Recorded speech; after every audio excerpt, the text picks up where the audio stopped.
এই নামাজ যদি সরকার বাস্তবায়ন করে তাহলে যত দুর্নীতি আছে সব সাফ হয়ে যাবে, থাকবে না। আর সরকারের নামাজ বাস্তবায়ন করে না কেন? সরকার নিজেই বেনামাজি, কথা কর না কেন? আর উনি নামাজের কথা কয়ে যদি নিজে না ভরে তাহলে আরবিটারও ভরে, গাল বেরিয়ে আসবে না, ও কাকা তুমি বড় লাগে। আরটি মিডিয়া সেন্টার, দেশ ও ইসলামের কথা বলে। দরস্তি নরমি বাহামদার বেয়াস চুফাসত কে জাররাহ ওয়া মারহাম নিয়াস। ডাক্তারে দুই রকম চিকিৎসা করে, অপারেশনও করে আবার মলমও। ডাক্তারের কাছে আপন রোগীও আসে, পর রোগীও আসে। একই রোগে দুইটা রোগী, একটা ডাক্তারের বাপ আর একটা আসছে 50 মাইল দূরের থেকে। দুইটারে দুই রকম চিকিৎসা করলে হবে না। 50 মাইল দূরত্বে যে আসছে তার ডায়াগনোসিস করে দেখা গেল পেটের ভিতরে টিউমার হয়েছে। ওর বাপরে পরীক্ষা করে দেখে, তাও দেয় যে বাপের পেটের মধ্যে টিউমার হয়েছে। কারণ বাপের পেটের উপরে মলম মাহাই দিয়া ওই বিটারে অপারেশন করলে হবে। তাকেও যদি অপারেশন করতে হয় বাপরেও অপারেশন করতে হবে। বাপ বলে ছেড়িয়ে যদি দেয়, না আমার আব্বা পেট কাটবো না, আমার মোহাব্বতের আব্বা পেট কাটবো না, এই করে যদি ছেড়িয়ে দেয় তাহলে বাপ বাঁচবে? সবাই যে সমান চিকিৎসা করা লাগবে। আমরা উলামায়ে কেরাম আপনাদের সামনে আসি, কোন ব্যক্তি টার্গেট করি না, আমি ব্যক্তি মেনশন আমি কোনোদিন করি না, উন্মুক্ত ভাবে বলছি, এভাবেই বলি। রোগ যার আছে সে চিকিৎসা হয়ে যায়, রোগ যার আছে সে চিকিৎসা হয়ে যায়। কথা বলেন ঠিক কিনা? মেনশন করে আমি বলি না কোনোদিন কোনো ব্যক্তিকেও না, দলকেও না। আমি কোনো দল আমি এগুলো বলি না, আমি উন্মুক্ত ভাবে বলি। আওয়ামী লীগকে বলেছি শোনে নাই, বিএনপিকে বলছি শোনে নাই, বর্তমান অন্তর্বর্তীকালীন সরকারকেও পরামর্শ দিচ্ছি, শুনতেছে না। আমি সবকালে সব জায়গা মাহফিলের মধ্যে বলে থাকি, এদিক চলমান সরকার যদি চলমান যে সরকারই থাকে, সে যদি জাতির কাছে আল্লাহর কাছে ভালো হয়ে থাকতে চায়, সে যদি স্থায়ী হতে চায়, তার এগেনস্টে কোনো শত্রু যদি না পাইতে চায়, সে যদি শত্রুমুক্ত দেশে চলাফেরা করতে চায়, তাহলে এই তিনটে পরামর্শ সে বাস্তবায়ন করতে হবে। তাহলে ইনশাআল্লাহ আমার বিশ্বাস তার এগেনস্টে কেউ শত্রু থাকবে না। তিনটে দাবির হলো, একটা দাবি করেছি জাতীয় সংসদ থেকে নামাজটাকে বিল আকারে পাশ করা হোক। একমত আছেন না? সবাই আছেন না একমত? দ্বিমত কেউ আছে? যে নামাজ না পড়ে সেও একমত আছে, ঠিক না? চাপের মুখে হলেও পড়বে মানুষ। নামাজ পড়লে লাভ কি?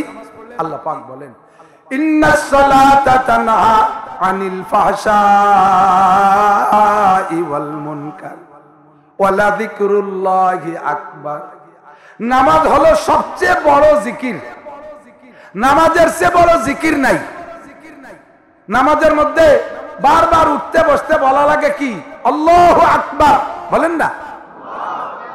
রুকুতে যাওয়ার সময়, সিজদায় যাওয়ার সময়, উঠার সময়, আবার যাওয়ার সময়, আবার উঠার সময়, নামাজ শুরু করার সময়, নামাজে ডাকার জন্য, নামাজকে দাঁড়ানোর জন্য আল্লাহু আকবার, আল্লাহু আকবার, ওয়ালা যিকরুল্লাহি আকবার।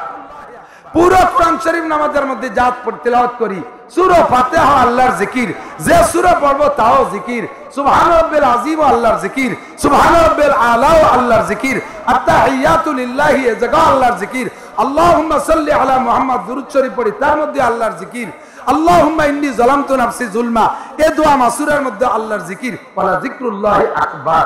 সবচেয়ে বড় জিকির হলো নামাজ, ঠিক কি না? আর তানহা আনিল ফাহশাই ওয়াল মুনকার। এ যুবক বয়, এ যুবক শোন, জিন্দেগি শেষ, গাঁজা আবা খাইয়া পাছার গোস্ত শুয়ে ফেলাইছো। কথা কয়, এই এলাকায় তো গাঁজা খায় না, হ্যাঁ? এখন গাঁজায় মানুষ খায়। মাগুরা যে কইছি দুধি পানি মিশানো হারাম, পরের বছর গেছি, ওরা কয় হুজুর আপনার গতবারে আমলটা ওয়াজটা এবার আমাকে এলাকায় খুব ব্যাপক আমল হয়েছে, আল্লাহর ফজলে দুধি পানি মিশাই না, এখন পানিতে দুধ মিশাই। তার মানে যে আড়িতে দুধ দোয়াবে ওর আইদাড়ি পানি নিয়ে ওর মধ্যে দোয়ায়।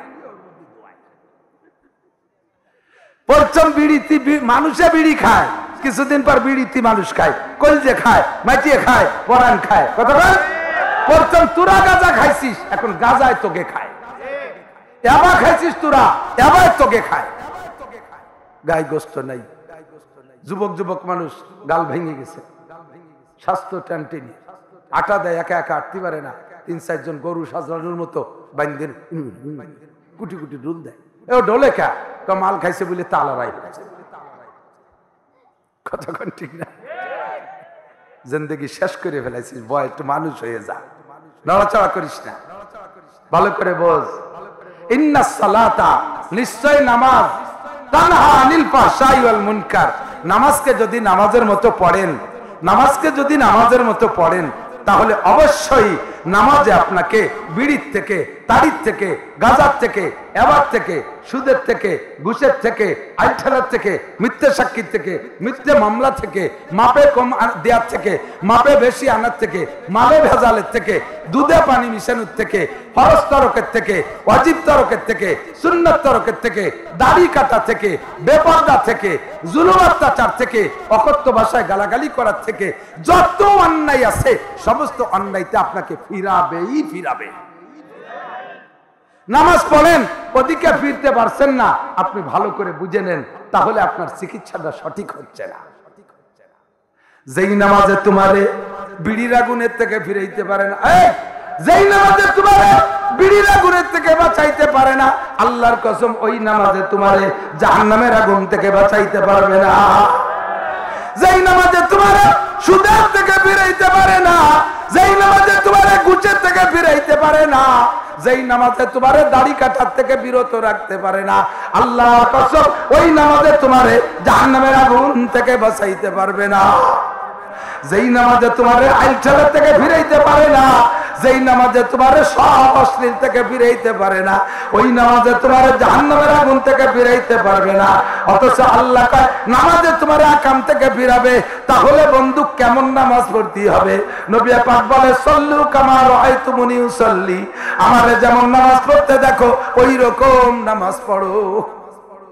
হুজুর আপনারে তো দেখি নাই, তা আপনি তো 1400 বছর আগে চলে গেছেন, আর আপনার নামাজ দিয়ে নামাজ শিখবো, তা আপনি তো আরেকবার একটু আসেন, আমাকে একটু রাজবাড়ি আইছে একদিন নামাজ দেখাইতে আবার মরি যান, তাকে আসবে নাকি? হুজুর কয় আমার যাওয়া লাগবে না, ইন্নাল উলামা ওয়ারাসাতুল আম্বিয়া, আমি আলেমদেরকে রাইখা গেলাম অ্যাসিস্ট্যান্ট নবী, আমার আলেমদের নামাজ দেখবি, কাকড়াল যে জুবায়ের সাহেবের নামাজ দেখবি, আরে যাত্রাবাড়ি যে মাহমুদুল হাসান সাহেবের নামাজ দেখবি, নগরকান্দা যে আব্দুল গফফারের নামাজ দেখবি, ইসরাতুল্লাহ কাসেমের নামাজ দেখবি, খাবাসপুর মাদ্রাসা যে মোহতামিমের নামাজ দেখবি, আশেপাশের আলেমদের নামাজ দেখবি। আলেমরা যেমন নামাজ পড়ে ওই রকম নামাজ আমি মুহাম্মদুর রাসূলুল্লাহর নামাজ। এই নামাজ যদি সরকার বাস্তবায়ন করে তাহলে যত দুর্নীতি আছে সব সাফ হয়ে যাবে, থাকবে না। আর সরকারের নামাজ বাস্তবায়ন করে না কেন? সরকার নিজেই বেনামাজি, কথা কর না কেন? আর উনি নামাজের কথা কয়ে যদি নিজে না ভরে তাহলে আর মিটার ভরে গাল বেরিয়ে আসবে না, ও কাকা তুমি বড় রাখে। এই ফরিদপুর থেকে বাসে উঠছি, যাবো মাগুরা, তো ওই যে মাঝকান্দির ওই জায়গায় যে বাসের আবার একটা ট্রানজিট আছে, সেই সময় লেন আছে কি জানি না, তো ওই গাড়িতে চলে যায়, এরা ওখানে নামায় দেয় আর মাগুরার গাড়িওয়ালার ওই জায়গাতে নিয়ে যায়, এই ট্রানজিট করে বিমানের ট্রানজিটের মতো। এই এবছর কথা কইস কিনা? আরে বোঝে না, আমি ভারী জরুরি কথা হলে মাইকে কষা পাই শুনি, আর নাই থাম মহিলা, আমি তাই ভাবছি পুরুষ হলেই কথা কত না, 3 বিটি যেখানে কলকাতা সেখানে। আল্লাহু আকবার। এই ফরিদপুরিতে উঠছি বাসে, কদ্দূর যাওয়ার পরে দেখি, আপনারা দেখছেন নাকি আমি জানি না, এক চাচা দাঁতের মাজন ব্যস্ত, 15-16 বছর আগে হবে বা 20 বছর হবে। কি কয় এমনি বাসের শব্দ বোঝা যায় না, আর দাঁত না থাকলে কথা পরিষ্কার হয় না, তাও বোঝা যাচ্ছে না। দুইটা মিলে খালি ওই মাজন কটাই দেখতেছি, কেউ কিনতেছে না। আমি ডাকে কলাম যে চাচা কি কন? ওই আউমাও খাওমারে যা কল তাতে বুঝলাম যে আমার এই দাঁতের মাজন এমন ধনন্তারী দাঁতের মাজন বাবা, এই যে দাঁত মাজলি মরা পর্যন্ত পড়বে না, মরার পরেও থাকবে। ওই ভেরিয়ালার একটু কয়তো এরকম এক্সেস কয়। আমি কলাম যে কি কেউ কিনতেছে? কয় না, এ গাড়িতে বেচতে পারিনি। আমি বেচতে পারবা কি? এ কতদিন ধরে বেচেন? বেশি অনেক দিন ধরে। আমি কি এতদিন বেচছেন? এইরকমই বেশি। আমি কেন এরকম বেচেন? আমার মতো এতটুক বুদ্ধি আছে যার, সে আপনার এই মাজন কিনবে না। আপনার দাঁত নিজের গালে একটা দাঁতও নাই। যে মাজনে আপনার দাঁত ঠেকাতে পারে নাই, ওই মাজনে আমার দাঁতও ঠেকাতে পারবে না। এ বুদ্ধি তো আমার আছে। আমি বাইচে থাকতে আপনার মাজন কিনবো না। ও সব বিটারাটের বাইচে এই জন্য কিনতেছে না। যদি মাজন বেচতে হয় কমপক্ষে দাঁত কটা লাগাই আসেন, নইলে কেউ কিনবে না। যে নামাজ বাস্তবায়ন করবে, নামাজের বিল পাস করবে, নামাজ তো তার আগে পড়তে হবে, ঠিক না? তিনি পড়বেন না বিধায় এ কথা কোনোদিন বলবে না। 2 নম্বর দাবি করেছি, জাতীয় সংসদ থেকে পর্দার বিল পাস করো। পর্দা, এই নদী পর্দা, পর্দা পর্দা পর্দার বিল পাস করো। পর্দা করো, পর্দা করো। পর্দার পর যদি 1 মাস একটা চিল্লা আমল করেন আমার দিক, যদি সারা বাংলাদেশের সমস্ত নারীদেরকে 100 ভাগ পর্দা করাইতে পারেন মাত্র একটা চিল্লা, অনলি 40 দিন সরকার যদি বাধ্যতামূলক বাংলার সব নারীদেরকে 100 ভাগ পর্দা করাইতে পারে, পুরুষরা যদি 100 ভাগ পর্দা করে, নারীদেরকে দেখবো না, নারীরা পুরুষদেরকে দেখবে না, খোলামেলা বাজারে তারা আসবে না, সব পার্কগুলো খালি করে দেবেন। পুলিশ পাঠাইয়া পার্কে বসে বসে দুনিয়া তসবি টিপতেছে, ওই তসবি পার্টিরে জোড়া ভাঙ্গে দেন। আর কুয়াকাটা, কক্সবাজার যত স্পট আছে সমস্ত স্পট গুলো থেকে দাগ মিটাই দেন, পিটাইয়া নারীদেরকে বাড়ি তাড়াইয়া দেন। 100 ভাগ যদি 40 দিন পর্দা করে, আর বাংলার সবালের নারী আর পুরুষ যদি 100 ভাগ 40 দিন নামাজ পড়ে, আমি কসম খেয়ে বলতে পারি, আল্লাহ পাক বলেন লাফাতাহনা আলাইহিম বারাকাতিম মিনাস সামাই ওয়াল আরদ, আসমান থেকে 40 দিন শেষ হওয়ার আগে আগে নতুন নতুন রহমত আর বরকত তোমাদের জন্য পাঠিয়ে দেব।